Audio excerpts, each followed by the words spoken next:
الحمد للہ وحدہ والصلاة والسلام علی من لا نبی بعدہ فاعوذ باللہ من الشیطان الرجیم بسم اللہ الرحمن الرحیم۔ شیخ آگے لکھتے ہیں اپنی کتاب کے اندر، وفی الحدیث الدعاء مخ العبادہ ودلیل قولہ تعالی وقال ربکم ادعونی استجب لکم ان الذین یستکبرون عن عبادتی سیدخلون جہنم داخرین۔ انواع العبادہ کے سلسلے میں شیخ یہاں لکھتے ہیں کہ دعا جو ہے وہ عبادت ہے، اور یہاں پہ عبادت کے اندر شیخ نے جو دلیل دی ہے، پچھلے وائس کے اندر بھی دو دلیلیں دی تھی شیخ نے، قرآن پاک کی دو آیت سورہ جن وَأَنَّ الْمَسَاجِدَ لِلَّهِ فَلَا تَدْعُوا مَعَ اللَّهِ أَحَدًا، سورہ جن کی آیت نمبر 18، کہ یہ مساجد یہ اللہ ہی کے لیے ہیں، لہٰذا اللہ کے ساتھ اوروں کو نہ پکارو۔ پھر سورہ مومنون کی آیت نقل کی تھی، آیت نمبر 117، وَمَن يَدْعُ مَعَ اللَّهِ إِلَٰهًا آخَرَ لَا بُرْهَانَ لَهُ بِهِ فَإِنَّمَا حِسَابُهُ عِندَ رَبِّهِ إِنَّهُ لَا يُفْلِحُ الْكَافِرُونَ، کہ جو اللہ کے ساتھ اوروں کو پکارے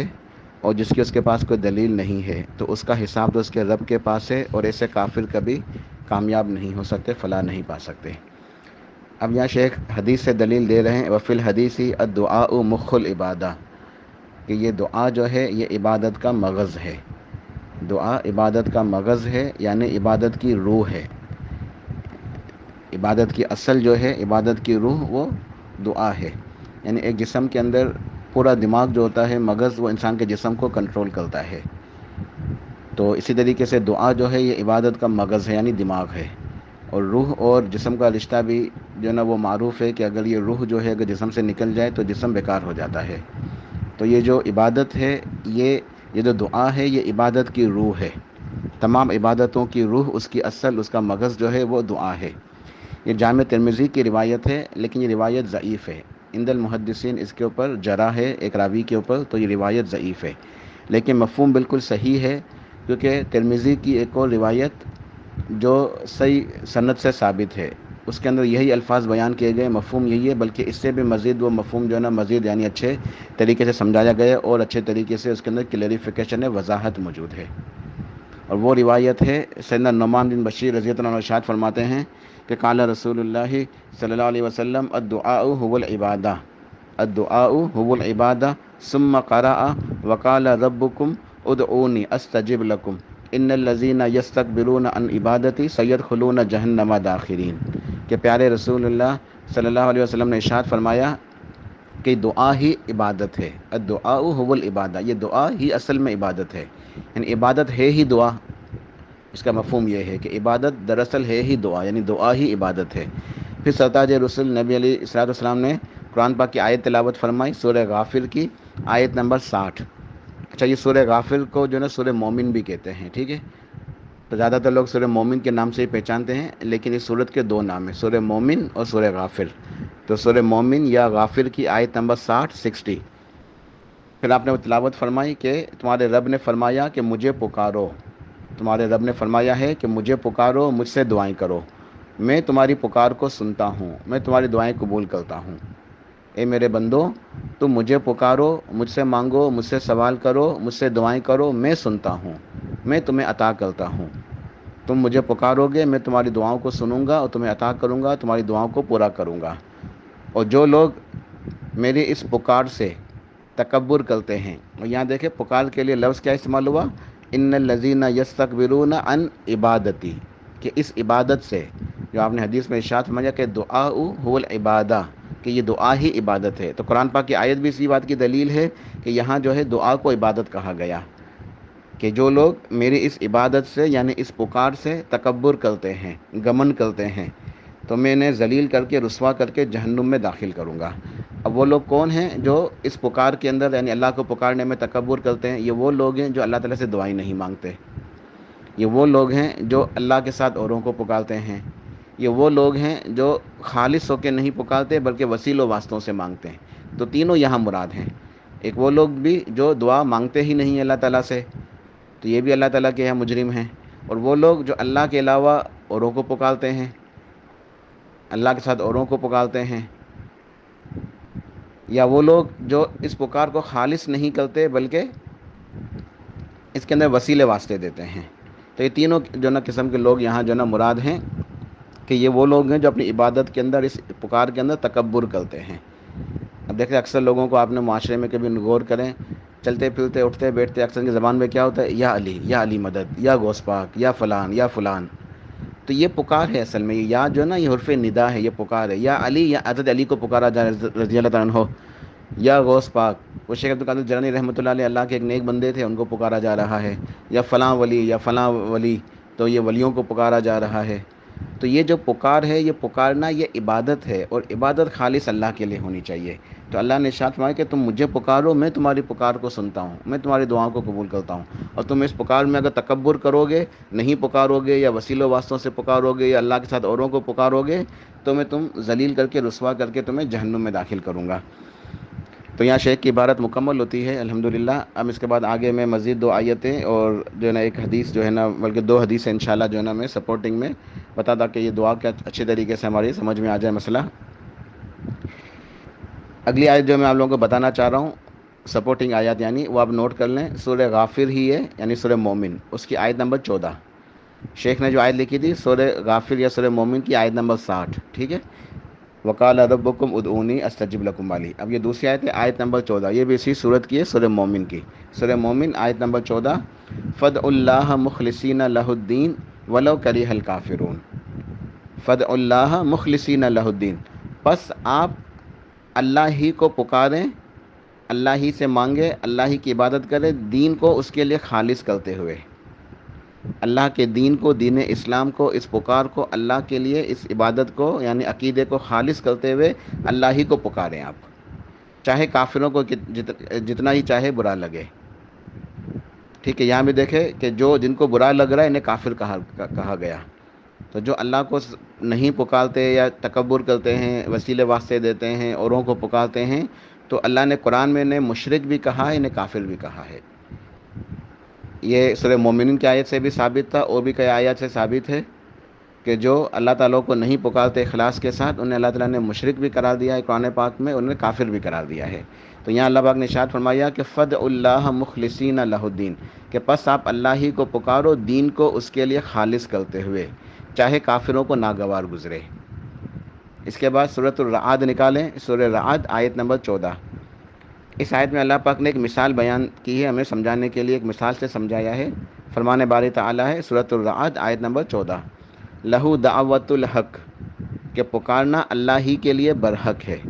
لہو دعوت الحق، کہ پکارنا جو ہے، یہ دعا جو ہے، یہ مانگنا، یہ تو اللہ کی عبادت ہے، تو یہ اللہ ہی کے لیے برحق ہے، یعنی اللہ کے علاوہ کسی اور کو پکارا جائے گا، یا اللہ کے ساتھ ساتھ اوروں کو بھی پکارا جائے گا، یا وسیلے واسطے دیے جائیں گے، تو یہ کیا ہے؟ یہ باطل ہو جائے گی، یہ عبادت باطل ہو جائے گی۔ حق کا اگینسٹ کیا ہوتا ہے؟ حق کی ضد باطل۔ تو اللہ کو پکارنا، خالص ہو کے پکارنا، دین کو خالص کر کے پکارنا، یہ حق ہے، اور اللہ کو نہ پکارنا یا خالص کر کے ہو کے نہ پکارنا، وسیلے واسطے دینا یا اوروں کو پکارنا، اللہ کے ساتھ اوروں کو پکارنا، یہ باطل ہے۔ تو لہو دعوت الحق، پکارنا تو اللہ ہی کے لیے حق ہے۔ آگے پھر اللہ پاک نے ایک مثال بیان فرمائی کہ والذین یدعون من دونہ لا یستجیبون لهم بشیء الا کباسط کفیہ الی الماء لیبلغ فاہ وما هو ببالغہ وما دعاء الکافرین الا فی ضلال۔ اور ان لوگوں کی مثال، اور وہ لوگ جو اللہ کے علاوہ اوروں کو پکارتے ہیں، وہ لوگ جو اس کے سوا اللہ کے ساتھ ساتھ اوروں کو، دوسروں کو بھی پکارتے ہیں، من دون اللہ، تو وہ انہیں کسی بات کا جواب نہیں دیتے۔ جن کو پکارا جا رہا ہے، یا غوث مدد، یا علی مدد، یا فلاں مدد، یا فلاں مدد، یہ انہیں کسی بات کا جواب نہیں دیتے۔ اور ان کی مثال ایسی ہے جیسے کوئی شخص اپنے دونوں ہاتھ پانی کی طرف پھیلائے تاکہ پانی اس کے منہ تک آ پہنچے، مگر پانی اس کے منہ تک آنے والا نہیں ہے۔ تو یہاں اللہ نے کیا مثال دی کہ اگر ایک شخص کنویں کے پاس جائے اور دور سے ہی جو ہے نا پانی کی طرف اشارہ کرے، پانی آ جاؤ، ایک پیاسا ہو، اسے پانی پینا ہو، وہ کنویں کی طرف جائے، اور پھر کیا کرے؟ دور سے نا کنویں کے پاس جا کے، یعنی بالکل نزدیک نہ جائے، دور سے نا کنویں کے پاس جا کے ہاتھ سے اشارہ کرے کہ پانی آ جاؤ میرے منہ تک، تو ظاہر ہے پانی اس کے منہ تک آنے والا نہیں ہے۔ اب اس شخص کو اگر پانی چاہیے، اپنی پیاس بجھانی ہے، تو کیا کرنا ہوگا کہ کنویں کے پاس جانا ہوگا، کنویں کے پاس جانا ہوگا، ڈول جو ہوگا وہ کنویں کے اندر ڈالنا ہوگا، پھر پانی جو نا وہ رسی کھینچنی ہوگی ڈول سے، پھر وہ ڈول اوپر آئے گا، پھر اپنے جو نا منہ تک وہ ڈول کو رکھے گا تو پانی اس کے منہ تک آئے گا نا۔ لیکن اگر کوئی بیوقوف شخص یہ بیوقوفی کرے یا حماقت کرے کہ دور سے ہی اشارے کرے کہ پانی آ جاؤ میرے پاس، تو کیا پانی اس کے پاس آ سکتا ہے؟ دیکھیں اللہ نے کیسے ایک مثال دے کے سمجھایا ہے کہ کتنی بڑی حماقت ہے، کتنی بڑی بیوقوفی ہے کہ پانی کے اندر تو یہ صلاحیت ہی نہیں ہے کہ نہ تمہاری بات کو سنے گا، نہ تمہارے اشاروں کو سمجھے گا، نہ خود سے کوئی حرکت کر سکتا ہے، نہ تمہارے منہ تک آ سکتا ہے۔ تم کیسے دور سے پانی کو اشارہ کرو کہ آ جاؤ میری پیاس بجھا دو؟ تو یہ جو اللہ کے ساتھ اوروں کو پکارتے ہیں، اللہ کو چھوڑ کے دوسروں کو پکارتے ہیں، ان کی مثال ایسے ہی ہے کہ وہ نہ ان کی بات سنتے ہیں، نہ ان کی بات سمجھتے ہیں، نہ وہ جواب دے سکتے ہیں، نہ ان کا کوئی تصرف ہے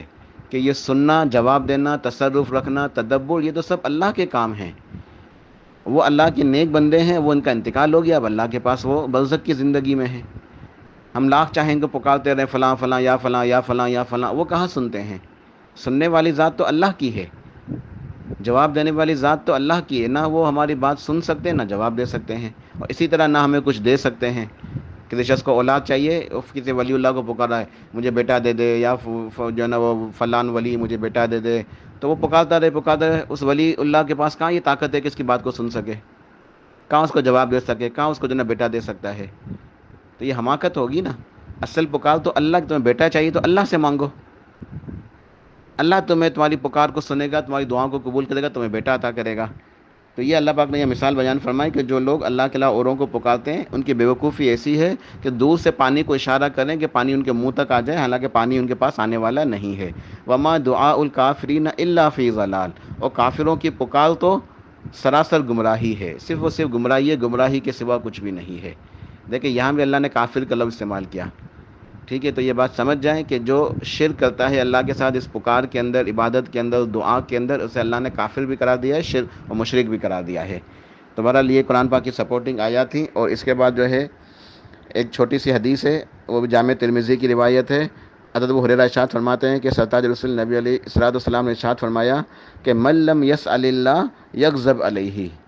کہ جو اللہ تعالیٰ سے سوال نہیں کرتا، جو اللہ تعالیٰ کو نہیں پکارتا، جو اللہ تعالیٰ سے نہیں مانگتا، جو اللہ کے آگے اپنے ہاتھوں کو نہیں اٹھاتا، تو اللہ تعالیٰ اس سے ناراض ہو جاتا ہے۔ دیکھیں اس رب کی شان کیسی ہے کہ اس کو پکارو گے، اس سے مانگو گے تو وہ راضی ہوتا ہے۔ بلکہ مجھے ایک حدیث یاد آ گئی کہ حدیث کے الفاظ یہ ہیں کہ ان اللہ حیی کریم، کہ اللہ تعالیٰ تو بہت زیادہ حیا والا ہے اور بہت زیادہ کریم ہے، اکرام والا ہے، کہ اللہ تعالیٰ بہت زیادہ حیا کرنے والا ہے اور بہت زیادہ اکرام کرنے والا ہے۔ اللہ کو حیا آتی ہے اس بات سے کہ اس کا بندہ اس کے آگے ہاتھوں کو اٹھائے اور وہ رب اس کو خالی ہاتھ لوٹا دے۔ اللہ کو اس بات سے حیا آتی ہے کہ اس کا بندہ اس کے آگے ہاتھوں کو اٹھائے اور وہ اللہ تعالیٰ اس کی پکار اس کو خالی ہاتھ لوٹا دے، اس کی دعا قبول ہی نہ ہو۔ اللہ کو اس بات سے حیا آتی ہے، یعنی اللہ حیا ہے، حیا والا ہے، کریم ہے۔ ان اللہ حیی کریم، کہ یقیناً اللہ تعالیٰ کی صفت ہے کہ اللہ حیا کرنے والا ہے اور کریم ہے، اکرام کرنے والا ہے، مہربانی کرنے والا ہے، نوازنے والا ہے۔ اللہ کو حیا آتی ہے اس بات سے کہ اس کا بندہ اس کے آگے ہاتھوں کو اٹھاتا ہے اور رب اس کو خالی ہاتھ لوٹا دے۔ اور اس حدیث میں یوں ارشاد فرمایا کہ من لم یسأل اللہ یغضب علیہ، جو اللہ سے نہیں مانگتا، جو ہاتھوں کو نہیں اٹھاتا، اللہ سے سوال نہیں کرتا، اللہ سے دعا نہیں کرتا، تو اللہ تعالیٰ اسے ناراض ہوتا ہے۔ یہاں ایک مسئلہ سمجھ لیں کہ یہ ہاتھوں کو اٹھانا ضروری نہیں ہے، بندہ ہاتھ اٹھائے بغیر بھی اللہ تعالیٰ سے دعا مانگ سکتا ہے، ٹھیک ہے؟ ہاتھ اٹھا کے بھی اللہ تعالیٰ سے دعا کرنی چاہیے، بغیر ہاتھ اٹھائے بھی اللہ تعالیٰ سے دعا مانگی جا سکتی ہے، یہ کوئی ضروری نہیں ہے۔ ہاں لیکن یہ ہے کہ ہاتھوں کو اٹھانا یہ دعا کے آداب میں شامل ہے، ٹھیک ہے؟ تو دعا کے آداب کیا ہیں؟ ایک تو یہ کہ انسان جب چاہے، جس طرح چاہے، چلتے پھرتے بھی دعائیں کر سکتا ہے، کام کاج کرتے دعائیں کر سکتا ہے، بیٹھا ہوا ہے دعائیں کر سکتا ہے، لیٹے ہوئے دعائیں کر سکتا ہے، سوتے ہوئے دعائیں کر سکتا ہے، کہ انسان سونے کے لیے لیٹا ہے دعائیں کر رہا ہے، پہلے اس سے پہلے کہ نیند آ جائے وہ دعائیں کر رہا ہے۔ تو یہ ساری جو ہے نا دعا کرنے میں کوئی حرج نہیں ہے، کوئی گناہ نہیں ہے، ٹھیک ہے؟ لیکن افضل یہ ہے کہ انسان اگر اچھے طریقے سے دعا کرنا چاہتا ہے تو پھر وہ وضو کر کے قبلہ رخ ہو کر بیٹھے، ٹھیک ہے؟ قبلہ رخ، قبلے کی طرف منہ کر کے بیٹھے، اپنے ہاتھوں کو اٹھائے،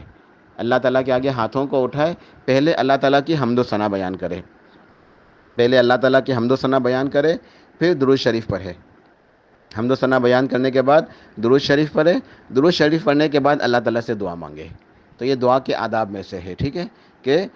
قبلہ رو ہو کے بیٹھے، وضو کر کے بیٹھے، اور اگر میں تو کہتا ہوں 2 رکعت نماز پڑھ لے تو اور زیادہ بہتر ہے، اور اچھا ہے، اور افضل ہے۔ وضو کیا ہے نا، قبلہ رخ بھی ہو گیا، 2 رکعت نماز ادا کرو۔ مگر نماز ادا کرنی ضروری نہیں ہے، بغیر نماز ادا کے بھی دعا کی جا سکتی ہے، مگر اگر نماز ادا کر لے تو اور زیادہ بہتر ہے، ٹھیک ہے۔ پھر اپنے ہاتھوں کو اٹھائے اور ڈائریکٹ دعا مانگنی شروع نہ کرے کہ یا اللہ فلاں مسئلہ ہے تو مدد فرما دے، فلاں مسئلے کو حل فرما دے، مجھے فلاں ضرورت ہے، میری ضرورت کو پورا کر دے، نہیں، ڈائریکٹ دعا مانگنا شروع نہ کرو۔ پہلے اللہ تعالیٰ کی حمد و ثنا کے الفاظ جو بھی یاد ہوں، جو بھی انسان کو اللہ تعالیٰ کی حمد و ثنا آتی ہے، سبحان اللہ والحمد للہ لا الہ الا اللہ واللہ اکبر، کسی بھی الفاظ سے اللہ کی حمد و ثنا بیان کرے، ٹھیک ہے۔ اللہ تعالیٰ کی حمد و ثنا بیان کرنے کے بعد پھر درود شریف پڑھے، نبی علیہ الصلوۃ والسلام کے اوپر درود شریف پڑھے، درود شریف پڑھنے کے بعد جو ہے وہ دعا مانگے، ٹھیک ہے۔ تو یہ دعا کے آداب میں ہے، اور پھر یقین کے ساتھ بھی مانگنا ہے کہ دعا مانگے یقین کے ساتھ، یہ نہیں کہ دعا مانگی پھر اس کے بعد چلو بس ٹھیک ہے، یہ ایک رسمی چیز ہو جاتی ہے، نہیں، دل کے یقین کے ساتھ، دل کی گہرائی کے ساتھ دعا مانگے۔ دعا انسان کو اس طرح مانگنی چاہیے کہ جیسے انسان کی اشد ضرورت ہو۔ اس کی ایک مثال دیتا ہوں۔ ایک ہوتا ہے عام آدمی، عمومی طور پہ ہم لوگ دعائیں کرتے ہیں، ہماری دعاؤں کے اندر نا وہ اثر نہیں ہوتا، وہ رقت اور وہ جو نا تعلق باللہ پیدا نہیں ہوتا۔ ایک انسان تصور کرے کہ اگر ایک انسان کو اچانک کوئی بہت ہی خطرناک بیماری ہوگی، اس کے اس کو توقع نہیں تھی، اچانک پتہ چلا ہے تمہیں تو جو ہے نا وہ دل کا مرض ہے، تمہیں جو ہے نا کل 2 دن میں تمہارا آپریشن ہے، ڈاکٹر بتا دے تمہیں ہارٹ اٹیک ہو گیا، اب تمہیں جو ہے نا 2 دن کے بعد جو ہے نا انسٹنٹ لگیں گے، تمہارا آپریشن ہے۔ اب وہ انسان پورے وجود سے دعا مانگے گا، اس کا پورا وجود دعا بن جائے گا، اللہ کے آگے روئے گا، گر گرائے گا، مانگے گا، کہ اس کو پتہ ہے کہ 2 دن کے بعد میرا آپریشن ہے۔ تو انسان کو جب کوئی مصیبت آ جاتی ہے نا، پھر انسان کس طریقے سے اللہ کو پکارتا ہے، تو ہمیں ایسے ہی اللہ کو پکارنا چاہیے۔ یہ پکارنے کا مطلب یہ ہے کہ بھیک مانگو اللہ سے، ہمیں اللہ کا بھکاری بننا ہے، ہمیں اللہ تعالیٰ کا بھکاری بننا ہے۔ یا ایھا الناس انتم الفقراء الی اللہ واللہ هو الغنی الحمید، اے لوگو تم سب کے سب اللہ کے بھکاری ہو۔ تو انسان کی جو ہے نا وہ شان، یا اس کے لیے جو ہے نا ایک سعادت یہ ہے، اس کے لیے خوشی کی بات یہ ہے، اس کی کامیابی یہ ہے کہ وہ اللہ کا بھکاری بن جائے، اللہ کا فقیر بن جائے، اللہ کا منگتا ہو جائے۔ ہم دیکھتے ہیں سڑکوں کے اوپر لوگ کیسے چمٹ کے دعائیں مانگتے ہو، جو ہے نا وہ سوال، فقیر لوگ جو ہے نا بھیک مانگ رہے ہوتے ہیں، کہتے ہیں بھائی نہیں دے رہے، پیسے نہیں ہیں، پھر بھی جان نہیں چھوڑتے۔ تو اللہ تعالیٰ سے بھی ایسے جو ہے نا اصرار کے ساتھ جو ہے نا اور یقین کے ساتھ مانگنا ہے کہ اللہ تجھ سے ہی مانگنا ہے، کیونکہ تو ہی دیتا ہے، تیرے علاوہ کوئی اور دینے والا ہے نہیں، تو ہم تیرے علاوہ کس کے پاس جائیں گے؟ ہم تو صرف تجھ ہی سے ہی مانگیں گے، تو نے ہی دینا ہے ہمیں، تو ہی دے سکتا ہے اور تو نے ہی دینا ہے، ہم تو تجھ سے ہی مانگیں گے، ہم چاہے جتنے چاہے گنہگار ہیں۔ اب ہم وسیلہ کیوں چاہیے کہ نہیں ہم تو گنہگار ہیں، وسیلوں سے مانگو؟ نہیں، اللہ سے بغیر وسیلے کے مانگو، یقین کے ساتھ مانگو، دل کی گہرائی کے ساتھ مانگو، شدت کے ساتھ مانگو، ایسے مانگو جیسے جو نا بھیک مانگ رہے ہو، اللہ کے بھکاری بن جاؤ، اللہ کے فقیر بن جاؤ۔ ایسے مانگو تمہاری موت جیسے سامنے ہے، کسی کو پتہ چل جائے نا میرا آپریشن ہے، کیسے مانگے گا دعا؟ یا کسی کا کوئی مثال کے طور پہ کوئی بچہ، چھوٹا بچہ کھو جائے،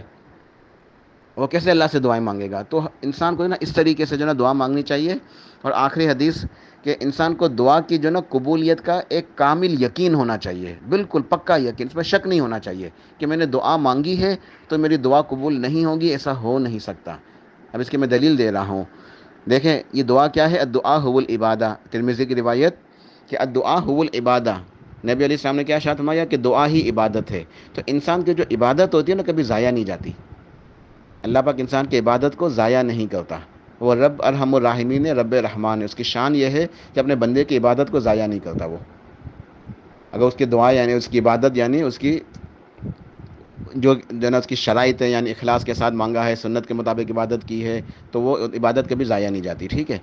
اب یہ دعا بھی عبادت ہے، تو عبادت بھی کبھی ضائع نہیں جاتی، لیکن قبولیت کی مختلف صورتیں ہوتی ہیں، مختلف شکلیں ہوتی ہیں، دعا قبول ضرور ہوتی ہے، لیکن انسان کو جو ہے نا وہ پتہ نہیں چلتا کہ دعا قبول کس صورت میں ہو رہی ہے۔ دعا قبول لازم ہوتی ہے، اور یہ حدیث ہے، یہ بالکل حدیث ہے۔ نبی صلی اللہ علیہ وسلم ارشاد فرماتے ہیں کہ یہ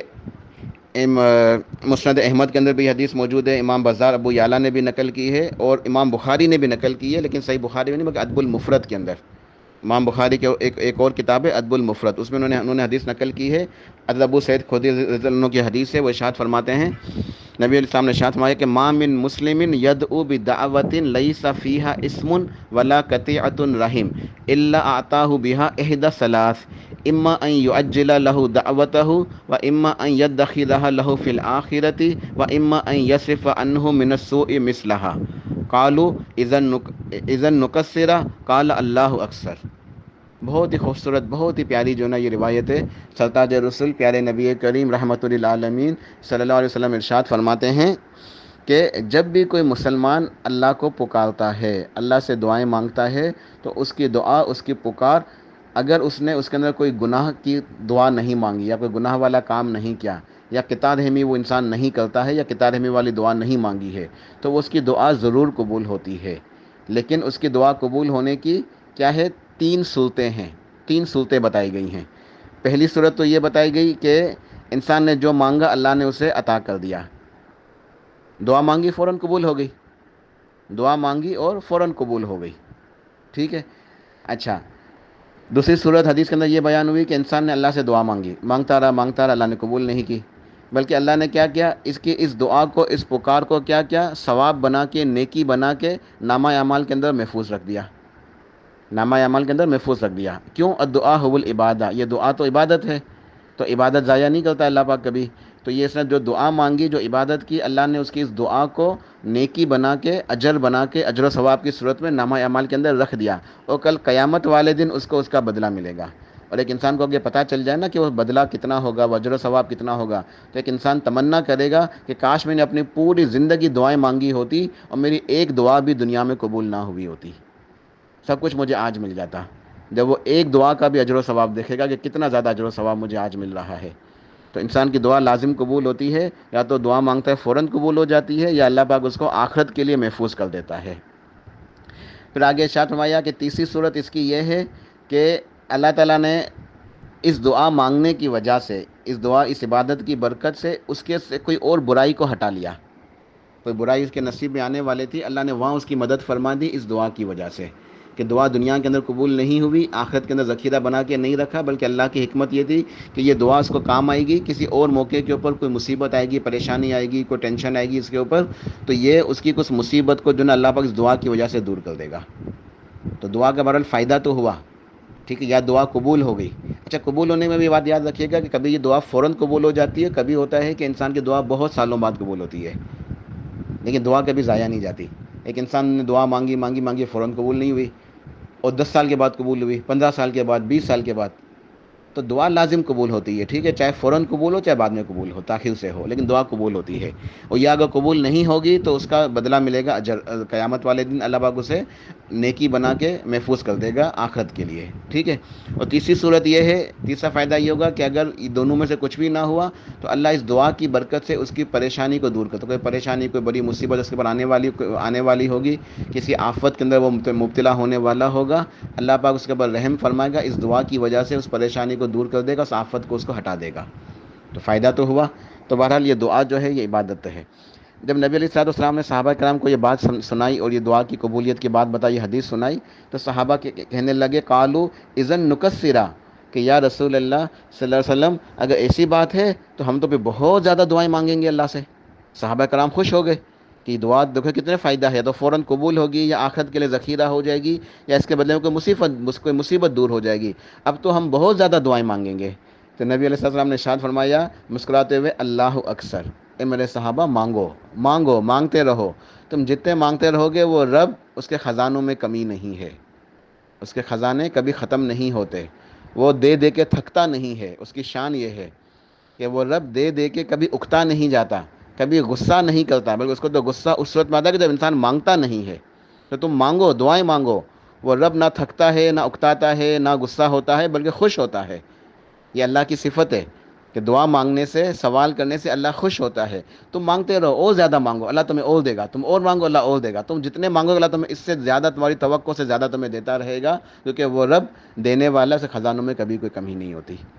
تو بہرحال یہ ہماری وائس تھوڑی لمبی ہو گئی، لیکن آج ہم اس وائس پہ اکتفا کریں گے، باقی وائس ریکارڈ نہیں کروں گا، کیونکہ پچھلی وائس اور یہ وائس ملا کے انشاءاللہ دعا کا مسئلہ مکمل ہو گیا ہے، اور تھوڑی سی وائس لمبی بھی ہو گئی، اسی پہ اکتفا کرتا ہوں۔ اللہ پاک سے دعا کرتا ہوں کہ اللہ سبحانہ و تعالی ہمیں عقیدے کے ان مسائل کو سیکھنے کی، سمجھنے کی، اللہ تعالیٰ سے اخلاص کے ساتھ دعائیں مانگنے کی توفیق عطا فرمائیں۔ اللہ پاک ہمیں توفیق عطا فرمائے کہ ہم ہر وقت اللہ تعالیٰ سے دعائیں مانگتے رہیں، اور اللہ تعالیٰ ہمیں اس کا اجر و ثواب عطا فرماتا رہے اور توفیق عطا فرماتا رہے۔ اللہ پاک توفیق عطا فرمائے۔ سبحان ربک رب العزت عما یصفون وسلام علی المرسلین والحمد للہ رب العالمین۔